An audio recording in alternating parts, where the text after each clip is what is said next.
நண்பர்களே வணக்கம். அனைத்திந்திய அண்ணா திமுக முன்னாள் முதலமைச்சர் மரியாதைக்குரிய ஜெயலலிதா அவர்கள் இறந்த பிறகு அனைத்திந்திய அண்ணா திமுக அமித்ஷா திமுகவாக மாறிவிட்டது.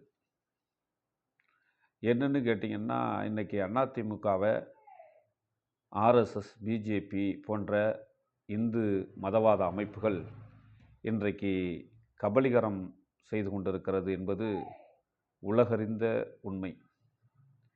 இன்னைக்கு அதிமுகவினுடைய நடவடிக்கைகளை பார்க்கின்ற பொழுது இன்னும் சில ஆண்டுகளில் அதிமுக முழுமையாக ஆர்எஸ்எஸ் அமைப்புகளோடு சேர்ந்து அது ஒட்டுமொத்த பிஜேபியாக செயல்படும் என்பதில் இரண்டு கருத்துக்கு இடம் இருக்காது. இப்போ சமீபத்தில் பார்த்தீங்கன்னு சொன்னால், கோயில்களில் இருக்கக்கூடிய நிதிகளை எடுத்து தமிழ்நாடு அரசு கல்லூரிகளை உருவாக்கக்கூடாது, கல்லூரிகள் கட்டக்கூடாது, தமிழ்நாட்டில் கஜானாவில் பணம் இல்லையா, இப்படியெல்லாம் பார்த்தீங்கன்னா நம்முடைய ஆர்எஸ்எஸ்னுடைய ஊதுகுழலாக இருக்கக்கூடிய நம்ம எடப்பாடி பழனிசாமி அவர்கள் இன்றைக்கு பேசி வருகிறார்கள். கோயில்களுடைய நிதி யாருடைய நிதி என்பதை முதலிலே நாம் பார்க்க வேண்டும். கோயில்களுக்கு எப்படி நிதி வருது? மக்களுடைய நிதி தானே, பொதுமக்களுடைய நிதி. குறிப்பாக சொல்லணும்னா திராவிட மக்களுடைய நிதி, தமிழர்களுடைய நிதி தான் கோயில்களில் உண்டியல் மூலமாகவும், சில பேர் கோயிலுக்கு சொத்தை எழுதி வைக்கிறாங்க. இப்படியெல்லாம் இருக்கக்கூடிய நிதிகளை எடுத்து ஒரு கல்வி நிறுவனம் கட்டி, ஒரு கல்லூரியை கட்டி, ஒரு கல்லூரியை ஏற்படுத்தி அதை அந்த மக்களுக்கே அர்ப்பணிக்கிற ஒரு தன்மையை தமிழ்நாடு அரசு செய்து கொண்டிருக்கிறது. இப்போ இருக்கக்கூடிய திமுக மட்டும் கிடையாது. நீங்கள் பார்த்தீங்கன்னு சொன்னாக்கா, இன்றைக்கி காங்கிரஸ் கட்சியிலிருந்து தொடக்கத்தில் காங்கிரஸில் ஆட்சியில் இருக்கும்போது, காங்கிரஸ் கட்சி ஆளுங்கட்சியாக இருக்கின்ற காலத்திலேயே பார்த்திங்கன்னா கோயில்களுடைய நிதிகளை எடுத்து பார்த்திங்கன்னா கல்லூரி கட்டியிருக்கிறாங்க. அதுபோல் அதற்கு பின்னால் வந்த ஆட்சியாளர்கள் எல்லாம் அதுபோல் பல கல்லூரிகளை கட்டி, ஏன் இன்னும் சொல்லப்போனால் 2017 நம்முடைய எடப்பாடி பழனிசாமி அவர்கள் பழனி ஆண்டவர் தொழில்நுட்ப கல்லூரியினுடைய நிர்வாக அலுவலகத்தை நம்முடைய எடப்பாடியார் தான் திறந்தே வைக்கிறாரு. அப்போ அந்த நிறுவனம் எங்கேருந்து வந்துச்சு பணம்? யோசனை பண்ணி பாருங்கள். அந்த நிறுவனத்துக்கு நிதி எங்கேருந்து வந்துச்சு? கோயில்களுடைய நிதி தானே, அறநிலைத்துறையினுடைய நிதி தானே. அப்போ அதிலிருந்து கட்டி திறப்பு விழாவே செஞ்சுருக்காரு நம்ம ஆள். இன்றைக்கி என்ன பண்ணுறாருன்னா, எப்படி நீங்கள் கோயில்களில் இருக்கக்கூடிய நிதியை எடுத்து எப்படி நீ கல்லூரி கட்டலாம், இப்போ நான் சொல்லலை அப்படின்னு பெல்ட் அடிக்கிறார். இன்றைக்கு ஆக மொத்தம் என்ன ஆகுது அப்படின்னு சொன்னால், இன்றைக்கு ஆர்எஸ்எஸ்னுடைய ஊதுகுழலாக அனைத்திந்திய அண்ணா திமுக மாறிக்கொண்டிருக்கிறது. இதுதான் உண்மை என்பது இன்றைக்கு தமிழக மக்களும் அல்ல, உலக மக்களுக்கு இன்றைக்கு புரிந்திருக்கிறது. இன்றைக்கு கோயில்களுக்கு நிதி எப்படி வருது? மக்களுடைய பணம் தானே, மக்கள் உண்டியலில் போகிற பணம் தானே, கோயில்களுக்கு மக்கள் எழுதிய சொத்து தானே. அந்த பணம் அறநிலைத்துறைக்கு போய் அது ஒரு கல்லூரியாக இந்த மக்கள் பயன்பாட்டுக்கு எடுக்கிறதுல என்ன தப்பு இருக்க முடியும்? இல்லை கோயில்களுக்கு ஏன் நிதின்னு கேட்குறேன்னா, கோயில்களுக்கு ஏற்கனவே ஓரளவு நிதி இருக்குது. பூஜை புனஸ்காரங்கள் செய்வதற்கு தேவையான நிதிகளெல்லாம் கோயிலுக்கு இருக்குது. இருந்த போதிலும் எக்ஸஸாக வரக்கூடிய நிதிகளை எடுத்து தமிழ்நாடு அரசு, எந்த கட்சி நாளைக்கு அதிமுக வந்தாலுமே, திமுக வந்தாலும், எந்த கட்சி ஆட்சிக்கு வந்தாலும் அந்த நிதியை எடுத்து ஒரு கல்லூரி கட்டுவதோ அல்லது ஒரு பாடசாலை, ஒரு வேத பாடசாலை அல்ல, அனைத்து மக்களும் படிக்கக்கூடிய கல்வி நிறுவனங்கள் கட்டுறதுல என்ன பிரச்சனை இருக்க போது? அதிமுகவுக்கு, எடப்பாடி பழனிசாமிக்கு என்னன்னா அரசியல் ஆட்டம். இன்றைக்கு முழுக்க அனைத்திந்திய அதிமுக நீர்த்து போய்விட்டது. இன்றைக்கு அதிமுக அமித்ஷா திமுகவாக மாறிவிட்டது என்பதுதான் இதற்கு அர்த்தம் என்று நான் நினைக்கிறேன். அது மட்டுமல்ல, இந்த கோயில்களுக்கு வரக்கூடிய பணம் ஒழுங்காக கணக்கு, சிதம்பரம் கோயிலுக்கு வரக்கூடிய அந்த நிதி ஒழுங்காக கணக்கு காட்டப்படுதா? எத்தனை கோயில்களில் எவ்வளவு பணம் அங்கே இருக்கிற பார்ப்பன பெருச்சாளிகளால் அது திருடப்படுகிறது என்பதற்கு பல ஆதாரங்கள் உண்டு, வரலாற்று நிகழ்வுகள் உண்டு. இப்படி இருந்தாலும் இந்த கோயிலுக்கு வரக்கூடிய நிதிகளை பாதுகாப்பாக இருக்க வேண்டும் என்பதற்காகத்தான் நம்முடைய முன்னோர்கள் நீதி கட்சியிலேயே பார்த்தீங்கன்னா, நீதி கட்சி காலத்தில் தான் அறநிலைத்துறை என்கிற அமைப்பையே ஏற்படுத்துகிறாங்க. ஏன் ஏற்படுத்தினாங்க? கோயில்களுடைய சொத்து, அந்த சொத்தெல்லாம் பார்த்தீங்கன்னா தனிநபர் அங்கே மணி அடிக்கக்கூடிய ஐயர்களுக்கு சொந்தமானது, பார்ப்பனர்களுக்கு சொந்தமானது, பிராமணர்களுக்கு சொந்தமாக திருடப்படுகிறது என்கிற காரணத்தினால்தான் இதையெல்லாம் நன்கு உணர்ந்து அன்றைய காலத்திலே நீதி கட்சி காலத்திலேயே பார்த்தீர்கள் என்று சொன்னால் அறநிலைத்துறையை நம் முன்னோர்கள் நீதி கட்சி காலத்திலேயே ஏற்பாடு செய்திருக்கிறார்கள். அந்த அடிப்படையில் இன்றைக்கு முழுக்க எல்லாம் ஒன்றும் கணக்கு பார்க்கறது இல்லை அறநிலைத்துறை.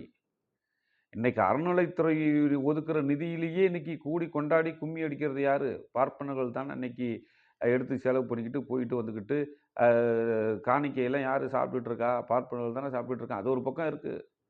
இருந்தாலும் இன்றைக்கி எச் ராஜாவிலேருந்து பார்த்தீங்கன்னா இன்றைக்கி நேற்று கும்பகோணத்தில் வந்து எச் ராஜா சொல்லியிருக்கிறாரு, கோயில் நிதி என்பது அரசு நிதி கிடையாது.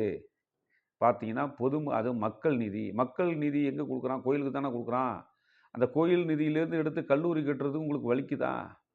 இன்னும் சொல்லப்போனால் மற்ற மாநிலங்களை விட தமிழகத்தில் அதுவும் குறிப்பாக இன்றைக்கு திமுகனுடைய ஆட்சியில் இன்றைக்கு பார்த்தீங்கன்னா கல்விக்கு முக்கியத்துவம் கொடுக்கப்பட்டு கொண்டு இருக்கிறது. இன்றைக்கு தாழ்த்தப்பட்ட மாணவர்கள் அதிக அளவில் படிக்கிறார்கள், பிற்படுத்தப்பட்ட மாணவர்கள் இன்றைக்கு அதிக அளவில் படிக்கிறார்கள். அது மட்டுமல்ல, பெண்கள் ஆண்களுக்கு சமமாக இருக்கக்கூடிய பெண்கள் இன்றைக்கு அதிகமாக படித்து கொண்டு இருக்கிறது. ஆர்எஸ்எஸ் கண்ணை உறுத்துது, பிஜேபி கண்ணை உறுத்துது.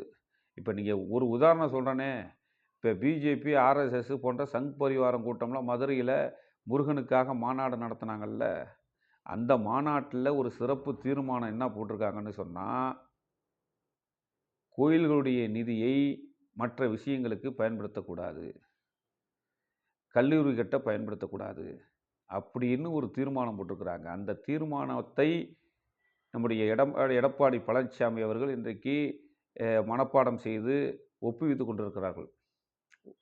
இன்றைக்கு அந்த தீர்மானத்தை தான் இவர் எங்கே பார்த்தாலும் ஆர்எஸ்எஸ்னுடைய தீர்மானத்தை தான் எடப்பாடி பழனிசாமி இன்றைக்கு மேடைதோறும் இன்றைக்கு பேசி வருகிறார் என்று சொன்னால், இது யாருக்கு எடப்பாடி பழனிசாமி ஊதுகுழலாக செயல்பட்டு கொண்டிருக்கிறார் என்பதை பொதுமக்கள் நன்றாக உணர்ந்து கொள்ள வேண்டும். அது மட்டுமல்ல, திருப்பதி தேவஸ்தானம் இவர் சொல்கிறாரு தமிழ்நாட்டில் மட்டும்தான் அப்படி நடக்குது அப்படின்ட்டு.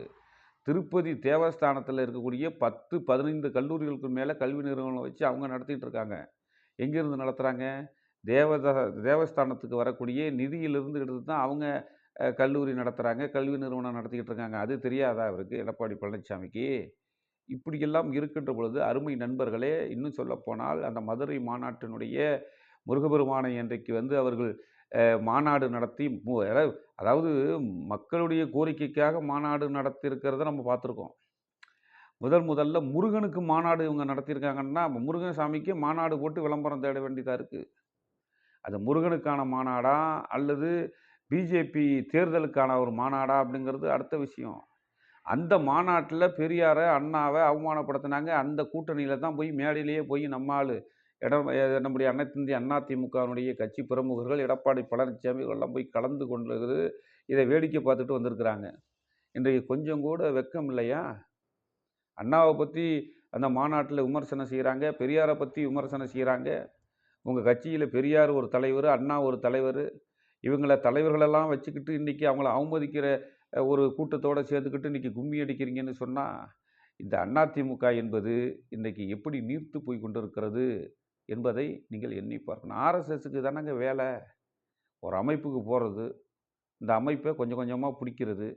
எப்படி முதல்ல வந்து இறையை வந்து கொஞ்சமாக பிடிச்சி அப்படியே கொஞ்சம் கொஞ்சமாக முழுங்குதோ, அதுபோல் இன்னைக்கு கபலீகரம் பண்ணுறாங்க. அதிமுகவை பிஜேபி அரசாங்கம், மத்திய அரசாங்கம், மத்தியில் இருக்கக்கூடிய ஆர்எஸ்எஸ், சங் பரிவார அமைப்புகள், சாதி அமைப்புகள், மத ரீதியான அமைப்புகள், மதவெறியை ஊட்டக்கூடிய அமைப்புகள் இன்றைக்கு வந்து அதை வந்து கபலீகரம் செய்கிறார்கள் என்று சொன்னால், இன்றைக்கு அதிமுகவினுடைய ஊதுகுழலாக எடப்பாடி பழனிசாமி செயல்பட்டு கொண்டிருக்கிறார் என்பதை நாங்கள் தெள்ளத் தெளிவாக சொல்ல கடமைப்பட்டிருக்கிறோம்.